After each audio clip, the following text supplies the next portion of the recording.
Assalamualaikum warahmatullahi wabarakatuh. Bismillahirrahmanirrahim. Alhamdulillahirabbil alamin wassalatu wassalamu ala Rasulillah wa ala alihi ashabihi wa man tabi'ahum bi ihsanin ila yaumiddin. Berjumpa kembali bersama saya channel Al Husain. Kali ini saya akan membawakan buku baru lagi. Nah, buku-buku baru ini saya akan mencoba ya membedah buku yang dikarang oleh Kiai Haji Sa'id Akil Sirot yang berjudul Allah dan Alam Semesta. Buku ini kan ditulis ilmiah ya. Jadi sesuatu yang ilmiah itu terkadang melahirkan pandangan-pandangan yang berbeda. Untuk memahami buku-buku yang ditulis oleh seorang tokoh, beliau ini adalah kiai yang cukup fenomenal ya, yang berasal dari Cirebon. Beliau ini ya saya kadang ya sering dengar ceramahnya. Saya ya suka, walaupun kadang ada yang aneh-aneh, tapi itu kadang bikin saya ketawa ya. Ya tapi asik lah. Dr. Sa'id Akil Sirot tuh asik orangnya. Beliau ini menulis buku tentang perspektif tasawuf falsafi. Wow, keren banget ini. Dimana kadang-kadang sekarang ini jika orang berbicara di dunia nyata ya, kalau seandainya ada yang berbicara tasawuf tuh nggak punya pengertian yang baku ya. Setiap tokoh itu jika ditanya lebih banyak gimana ya, lebih banyak diam, terkadang dia tidak mau menjawab ya. Kadang ada yang mengatakan balik bertanya, kowe iki ngomong tasawuf ki opo. Nah itu kadang ya wajar lah, kadang-kadang memang tasawuf ini nggak punya definisi yang baku ya, yang karena kalau kita baca dari buku ini banyak sekali definisi. Setiap orang ini punya definisi yang berbeda-beda ya. Menurut si A begini, menurut si B begini, menurut C segini. Itu nanti saya sebutkan menurut siapa. Itu melahirkan apa ya, pengalaman yang berbeda ya, pemikiran yang berbeda. Kemudian terkadang ada yang saling bertabrakan, ada yang jelimet, itu dikatakan di buku ini jelimet. Makanya jangan heran ya kalau orang-orang salafi yang digelari wahabi itu lebih mencari aman sebenarnya, tidak mau masuk ke ranah-ranah tasawuf ini, karena bisa dikatakan menurut saya pribadi ya, menghabiskan waktu menurut saya. Mengapa orang-orang Wahabi ini, selain memang dasarnya memang sudah diingatkan oleh ulama-ulama terdahulu, kan banyak juga itu yang mentahdir tentang ilmu tasawuf tuh, sebenarnya banyak itu ulama-ulama terdahulu ya, seperti yang terkenal perkataan Imam Syafi'i berkaitan orang-orang sufi. Itu kan jika kita telusuri itu memang kadang terjadi hal-hal seperti ya bertabrakan seperti itu. Makanya itu tadi, orang salafi lebih menjauhi ya, karena takut menyimpang, takut tersesat. Nah, dalam mukaddimah ini berjudul Tasawuf Falsafi, Warisan Keunggulan Thaqafah dan Hadharah Umat Islam. Nah, ini beliau menulis dalam mukaddimahnya. Ya, beliau ini mencoba untuk membela ya, karena banyak kritikan dari orang-orang tentang Salafi, makanya beliau ini mencoba untuk menulis sebuah buku tentang tasawuf secara ilmiah ya. Buku ini berasal dari disertasi penulis yang diujikan pada tanggal 18 April 1994. Sudah lama ya, tahun 90-an, atau 7 Zulqa'dah 1414 Hijriah. Di depan 3 orang penguji, 1 Profesor Dr. Mahmud Ahmad Khofazi, 2 Profesor Dr. Barokat Abdul Fattah Duwaidar, 3 Dr. Ali Nafi Ulayyan, dengan menghasilkan predikat summa cum laude pada jurusan Akidah Filsafat Kuliah Usuluddin di Universitas Ummul Qura di Mekkah Al-Mukarramah. Buku ini berbicara mengenai satu tema yang masih kurang dijelajahi dalam studi-studi pemikiran dan sejarah peradaban Islam, yakni tasawuf falsafi. Ia merupakan salah satu keunggulan peradaban umat Islam dan pernah menorehkan tinta emas dalam sejarah Islam. Tasawuf falsafi membentuk karakter peradaban dan kebudayaan, thaqafah dan hadharah umat Islam dengan sumbangsihnya yang positif bagi pengkayaan kehidupan umat manusia di bidang spiritual. Jadi beliau ini beranggapan bahwa tasawuf ini pernah membentuk suatu peradaban ya mungkin pada era zaman-zamannya Imam Al-Ghazali ya, yang mengarang kitab Ihya Ulumuddin. Ini disebutkan di sini, puncak pencapaian peradaban tasawuf falsafi itu terletak pada konsep wahdatul wujudnya Ibnu Arabi.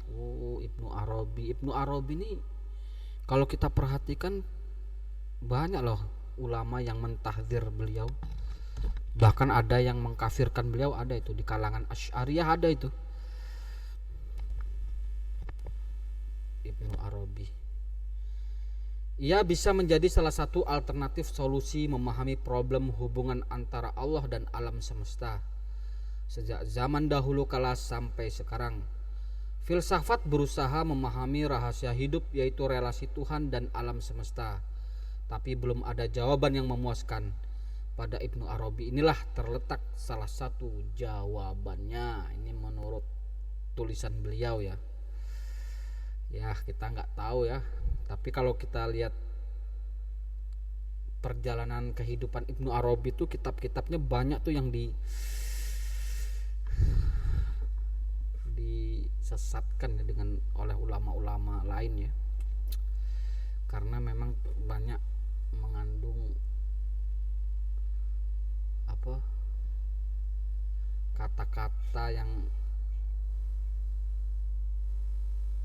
dianggap oleh ulama-ulama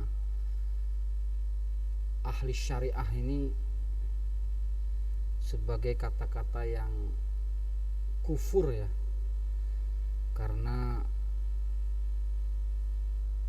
menyamakan Allah dengan makhluk.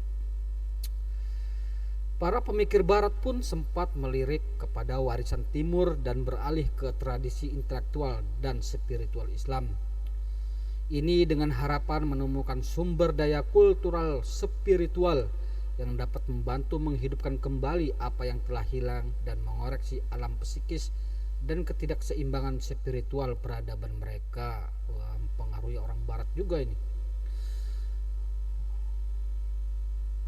Salah satu hasil dari pencarian berkelanjutan akan warisan intelektual dan spiritual itu adalah ditemukannya kembali pentingnya khazanah pemikiran Ibnu Arabi, Jalaluddin Ar-Rumi, Ibnu Al-Farid, dan sejumlah pemikir kaum sufi lainnya.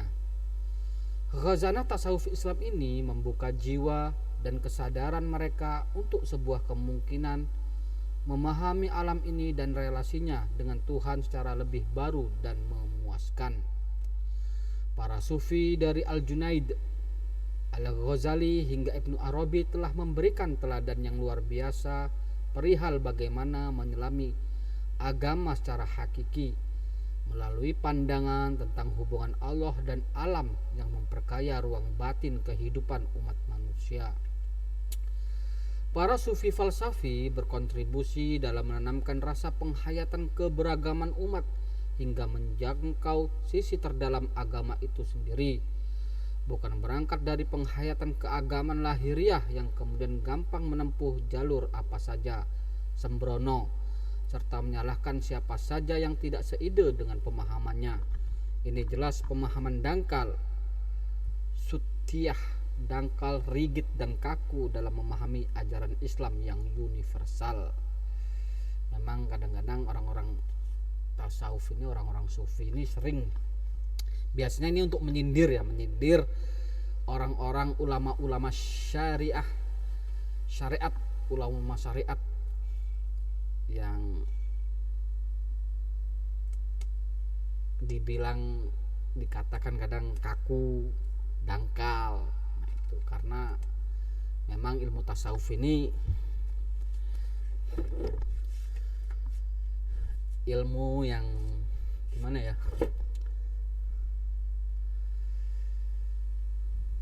Yang menurut orang yang mempelajarinya itu adalah bisa membuka akal secara luas, secara dengan metode imajinasi mereka. Nah, itu kadang makanya setiap orang-orang yang belajar tasawuf tuh kadang ya suka ada yang suka menghayal ya, perkataannya berhayal. Pemikiran tasawuf falsafi berkontribusi mengangkat pemahaman Islam yang universal dan substantif itu melalui upaya penyegaran tingkat keberagaman yang lebih bersifat pendalaman dan peresapan. Pada poin itulah sumbangsih tasawuf, lebih khusus tasawuf falsafi. Melalui pemahaman-pemahaman tasawuf falsafi ini, keislaman dan tauhid kita akan mencapai puncak yang tertinggi karena proses berma'rifat dari jalan tahali dan tajali hingga berwahdatul wujud. Wah, konsepnya berarti akhirnya seperti Ibnu Arabi. Bisa kita lihatlah siapa Ibnu Arabi. Membawa kita pada pemahaman hakiki bahwa segenap realitas ini hanyalah fata morgana dan akan sirna, dan kita semua akan kembali ke hakikat yang tunggal, yaitu Allah Subhanahu wa Ta'ala. Disinilah tasawuf sebagai aspek akhlak ihsan dalam Islam merupakan puncak substansi keislaman. Seorang sufi sejati pasti akan bertemu dalam satu poros hakiki wahdatul wujud. Dengan pemahaman keagamaan yang mendalam ini, seseorang akan bisa memandang hidup ini dengan penuh optimisme. Untuk itulah kita perlu menyegarkan kembali pemahaman kita akan konsep-konsep tasawuf falsafi, terutama paham wahdatul wujud yang hingga kini masih ditafsirkan secara keliru. Untuk itu pula buku ini hadir di hadapan pembaca. Semoga membawa barokah dan pencerahan bagi umat Islam secara khusus dan bagi kehidupan umat manusia di dunia ini seluruhnya. Ciganjur, Januari 2021. Berarti Dr. Kiai Haji Akil Sirot ini mencoba untuk menggali lagi, menjelaskan kembali konsep pemikiran wahdatul wujud Ibnu Arabi yang pada saat itu banyak ulama-ulama syariat yang banyak mentahdzir beliau, bahkan mengkafirkan beliau itu ada. Ibnu Arabi ya, Ibnu Arabi, bukan Ibnul Arabi, Ibnu Arabi. Nah, itu yang benar.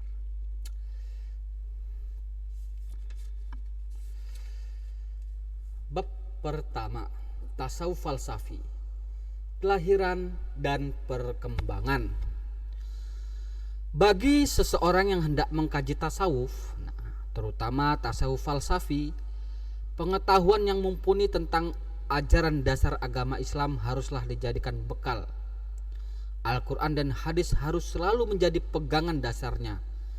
Ini sebelum bergumul ke dalam samudra luas pengetahuan objek studinya tersebut. Standarnya Al-Quran dan hadis dulu yang diperkuat. Karena tasawuf falsafi merupakan sebuah tradisi agung dengan sekian tumpukan literatur yang panjang yang mengandung sekian banyak ide, ajaran, dan pemikiran yang beragam, saling berbeda, dan bahkan bertabrakan. Mengapa demikian? Nah, itu akan dijelaskan. Jadi memang benarlah tasawuf itu pasti bertabrakan. Kadang-kadang ya tasawufnya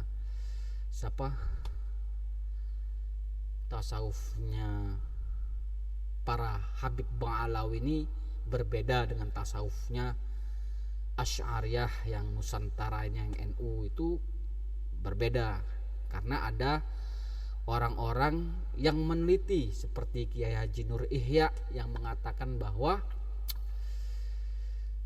tasawufnya Ba'alawi ini bukan tasawufnya Al-Junaid, tapi tasawufnya Faqih Al-Muqaddam. Nah, itu berarti memang ada yang bertabrakan. Makanya orang-orang salafi ini lebih baik menjauh tentang hal-hal seperti ini, karena bisa menghabiskan waktu daripada mempelajari hal-hal seperti ini. Orang-orang tasawuf lebih suka mempelajari Al-Quran dan hadis dan syarah-syarahnya, tafsirnya, tafsir Al-Qurannya, tafsir hadisnya. Nah, itu yang lebih penting. Tasawuf dan mistisisme Islam. Nah, tasawuf atau mistisisme Islam seperti diungkap Dr. Abu Al-Wafat Taftazani, menurut fenomena yang umum ditemukan dalam setiap agama-agama dan beragam peradaban dalam sekian rentang waktu dan periode tertentu. Tasawuf atau mistisisme Islam seperti diungkap Dr. Abu Al-Wafat Taftazani merupakan fenomena yang umum ditemukan dalam setiap agama-agama dan beragam peradaban dalam sekian rentang waktu dan periode tertentu. Jadi menurut Abu Al-Wafat ini, dokter ini, ya bisa ditemukan di dalam agama apa aja bisa. Tasawuf itu bisa masuk bisa masuk ke dalam agama yang bukan Islam juga bisa. Makanya terkadang ada orang-orang salafi, manhaj salaf itu, yang dia itu lebih fokus mempelajari secara komprehensif dia belajar mempelajari. Makanya kadang-kadang ditemukanlah bahwa tasawuf ini bisa disamakan dengan dari ajaran Buddha, karena letak pemikirannya itu bisa bertemu, konsep-konsep keyakinan-keyakinan dan pemikirannya itu bisa bertemu untuk melembutkan hati atau sebagai pengalaman spiritual ya. Nah itu, jadi jangan heran kalau orang-orang salafi ini yang mengatakan bahwa tasawuf itu dari ajaran Buddha atau Hindu. Itu wajar, karena sebelumnya ada seorang dokter yaitu namanya Abu Al-Wafat Taftazani ini mengatakan yaitu tadi fenomena yang umum yang ditemukan dalam setiap agama-agama. Nah itu, dan beragam peradaban. Nah, setiap peradaban itu ada orang-orang yang seperti itu. Fenomena ini menunjukkan dirinya sebagai sebuah pengalaman batin spiritual yang khas dan spesifik. Nah, selain itu, pengalaman spiritual itu juga mencerminkan sebuah kecenderungan personal, tendensi pribadi atau upaya reflektif individual. Nah, itu. Jadi tasawuf itu lebih kepada pengalaman setiap individu orang itu masing-masing. Jadi jangan heran kalau kita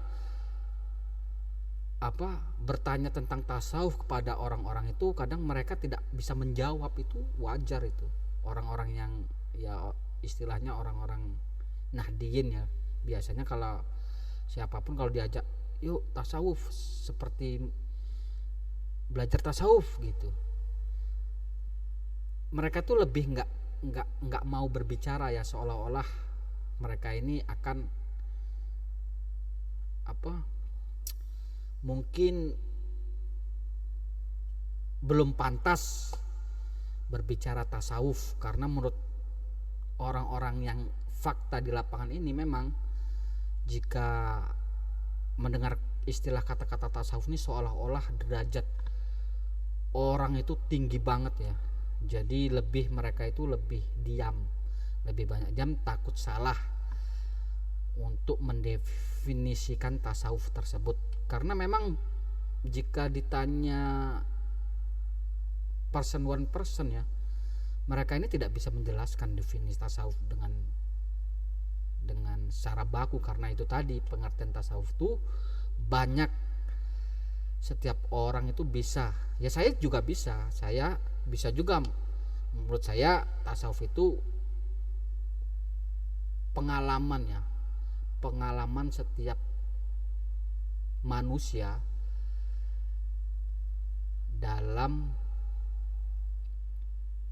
mencari keridhaan Allah, pengalaman spiritual ya, lebih kepada hati dan pikiran. Ya bisa saja orang, karena memang tidak ada definisi yang baku terhadap tasawuf ini.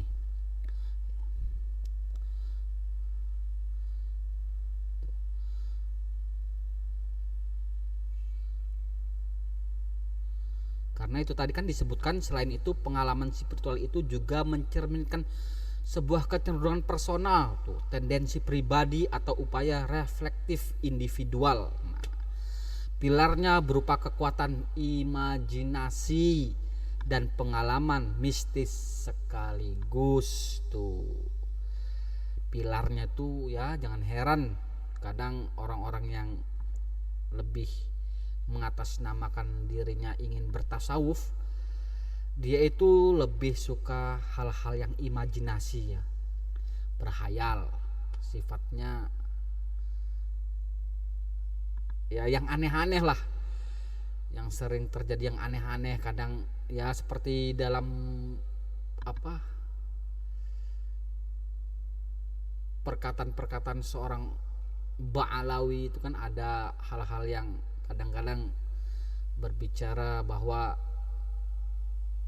Faqih Al-Muqaddam itu Isra Mi'raj 70 kali. Nah itu hasil dari sebuah imajinasinya dalam perjalanan spiritualnya yang bisa disebut sebagai tasawuf tersebut.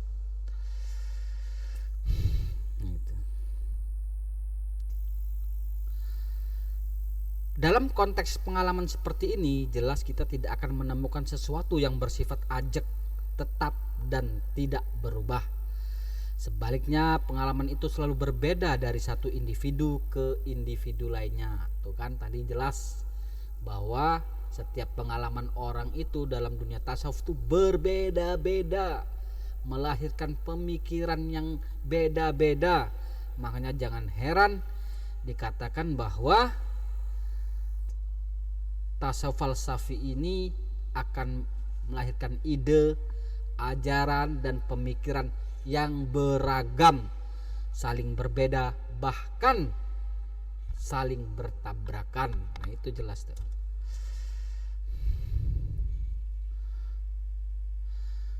Sebaliknya, pengalaman itu selalu berbeda dari satu individu ke individu lainnya. Malah seperti dikemukakan Gibb, pengalaman batin spiritual itu mencerminkan spektrum yang luas dari beragam pendapat dan ide yang muncul sebagai reaksi atas berbagai dorongan atau stimulus yang juga sangat kompleks dan banyak ragam macamnya. Oh itu berarti ada tuh yang seorang tokoh yang bernamanya Hamilton Gibb yang mengatakan bahwa pengalaman batin spiritual itu mencerminkan spektrum yang luas dari beragam pendapat dan ide yang muncul sebagai reaksi atas berbagai dorongan dan stimulus yang juga sangat kompleks dan banyak ragamnya. Dari keragaman dan kompleksitasnya itu, wajar jika tasawuf merupakan satu dari sekian istilah yang sangat susah didefinisikan. Tuh, betul kan? Apa penjelasan saya tadi? Tasawuf itu tidak ada definisi yang baku. Makanya jangan heran di kehidupan nyata banyak orang-orang tidak berani berbicara tasawuf secara definisi, secara falsafi. Mereka lebih banyak diam. Tapi jika ada yang mengkritik tasawuf, mereka akan berbicara, mereka akan tidak terima itu. Tapi kalau kita katakan mereka ini apa di kiai-kiai kampung yang ilmunya tinggi, yang sudah mengkaji Ihya Ulumuddin, mereka itu lebih terkadang lebih banyak diam ya. Tapi jika dikritisi dia ngamuk, biasanya ngamuk. Itu ya wajar lah. Kadang-kadang malah merendahkan kita ya, kadang yang merendahkan, alah kuwe syariat we orang apik ngomong-ngomong tasawuf ki opo. Nah biasanya kaya ngono, wong ki syariat dhisik wis apik baru hakikat tarikat, kemudian hakikat engko baru bicara makrifat. Kuwi ki bahasamu bahasa makrifat. Nah itu karena ya konsep tasawuf memang melahirkan seperti itu ya, empat tingkatan. Makanya kadang-kadang orang-orang salafi itu, orang-orang yang digelari wahabi itu sering direndahkan orang tasawuf ya, karena menurut mereka masih mentah ya, karena yang dikaji syariat aja itu, nggak ngerti hakikatnya, nggak ngerti. Nah itu mereka menilai seperti itu.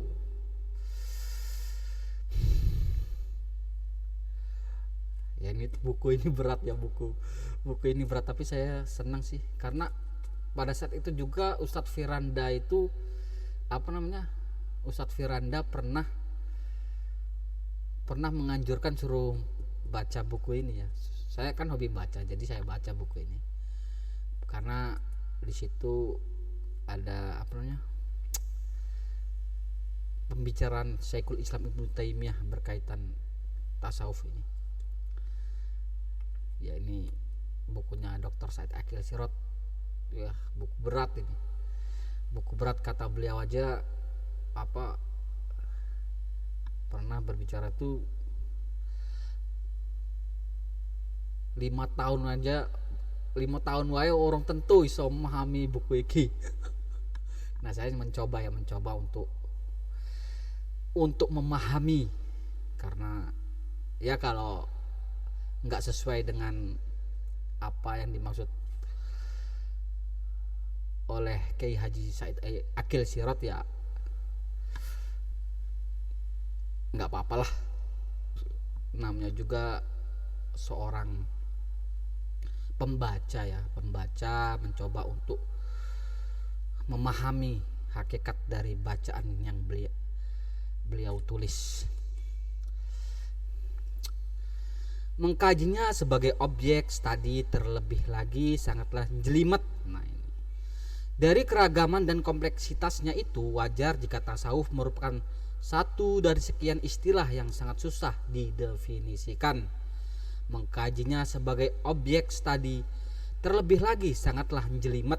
Nah itu makanya memang tasawuf itu jelimet banget, karena untuk menilai ini sebuah keyakinan kebenaran ya di dalam perjalanan spiritualnya itu terkadang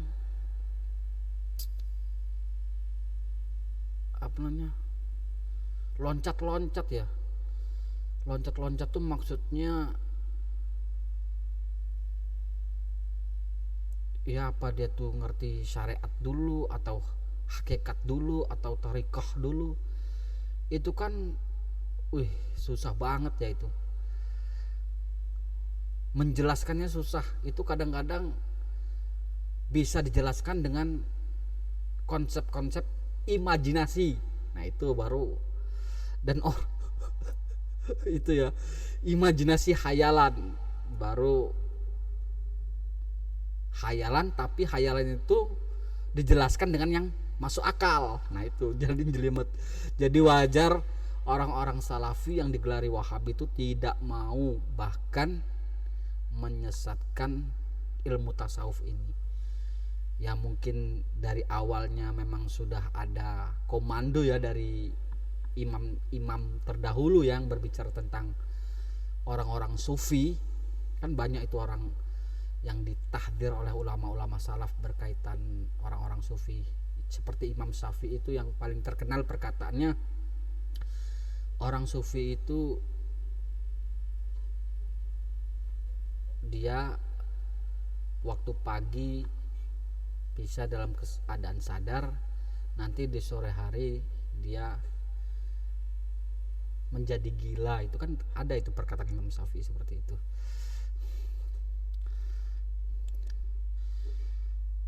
Dan bahkan orang-orang yang sekarang aja ya, walaupun orang-orang hebat ahli-ahli fikih di kalangan Nahdien ini juga kadang belum tentu juga ya dia bisa berbicara tasawuf itu. Ya pokoknya jelimet lah. Terutama bagi orang-orang yang selama ini tidak punya latar belakang pengetahuan yang memadai dalam kajian-kajian keislaman. Kesulitan itu pun tidak akan bisa teratasi tanpa kembali merujuk kepada pemahaman yang tuntas akan kitab suci Al-Quran dan hadis Nabi Sallallahu Alaihi Wasallam. Ini menurut Kiai Haji Akil Sirot ini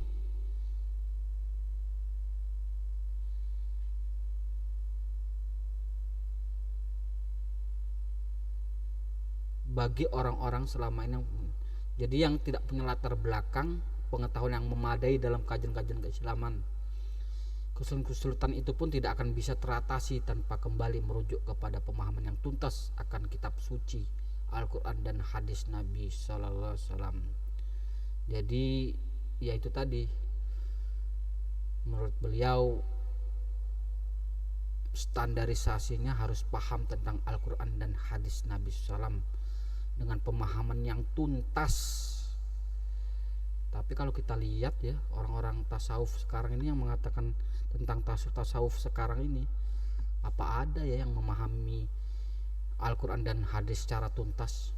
Lebih kepada kebanyakan apa ya, ya itu tadi, nggak ada lah yang mampu mendefinisikan secara baku, itu nggak ada.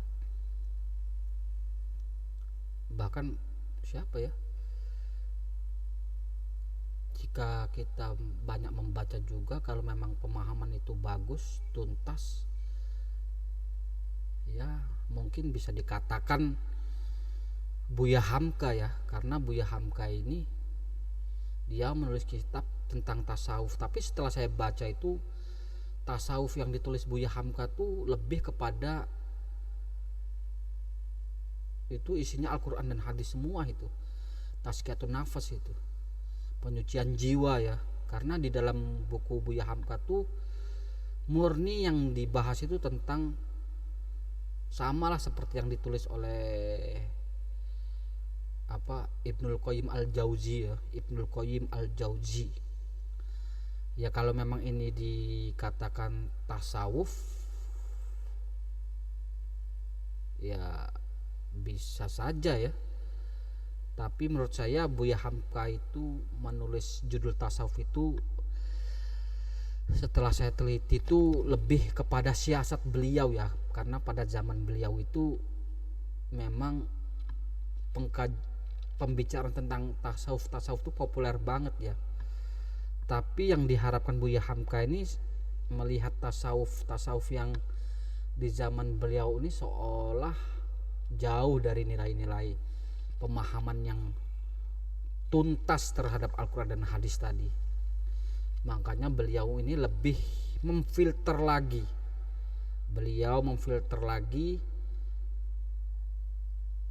Memperbaiki, mengkonsepkan lagi dengan secara mudah ya, yaitu lebih kepada penyucian jiwa yang sesuai dengan Al-Quran dan hadis, yang berkaitan hayalan-hayalan, imajinasi seperti yang terbawa sifat-sifat khurafat atau bid'ah atau tahayul itu beliau tidak ada di situ,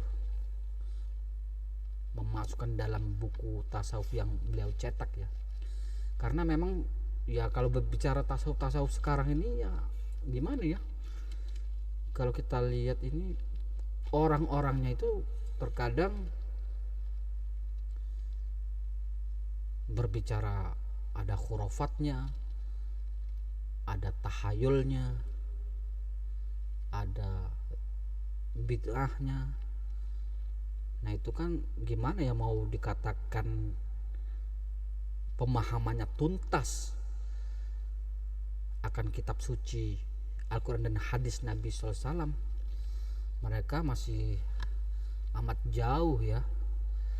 Jika ya pantas saja sih sekarang ini tasawuf yang dihasilkan ini semakin jelimet,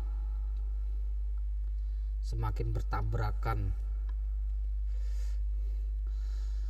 Dari sejumlah pandangan para ulama di masa lalu dan di masa kini, dari satu generasi ke generasi berikutnya, kita temukan ada sekian macam perbedaan dan pertentangan tentang pengertian tasawuf ini, tuh kan. Memang jelimet sih, susah. Mulai dari masalah asal usul dan akar kata atau derivasinya, awal kemunculan serta penggunaannya dalam bahasa Arab, hingga yang berkaitan dengan soal definisi tasawuf, pertumbuhan dan sumber-sumbernya. Agar lebih jelas mengenal hakikat ilmu itu, perlu kiranya kami paparkan sejumlah pandangan para ulama tentang pengertian dan makna tasawuf ini, termasuk segenap kompleksitasnya itu. Tuh, waduh, baru bab satu aja otak saya memahaminya seperti ini ya. Ya jika ada yang salah ya tidak sesuai dengan penjelasan saya ini atau paparan saya ya maaf ya, ya silahkan dikritik atau diperbaiki ya, karena akal manusia itu berbeda-beda, kekuatan pemahaman orang itu berbeda-beda, tapi saya mencoba untuk menjelaskannya secara mudah menurut saya. Jika paparan saya ini ada yang keliru, saya mohon maaf. Semoga bermanfaat dan semoga bisa menambah wawasan kita untuk seberapa jauh mengenal atau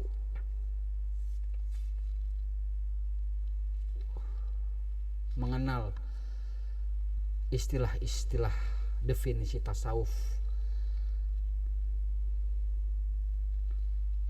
Subhanakallahumma wa bihamdika asyhadu alla ilaha illa anta astaghfiruka wa atubu ilaik. Assalamualaikum warahmatullahi wabarakatuh.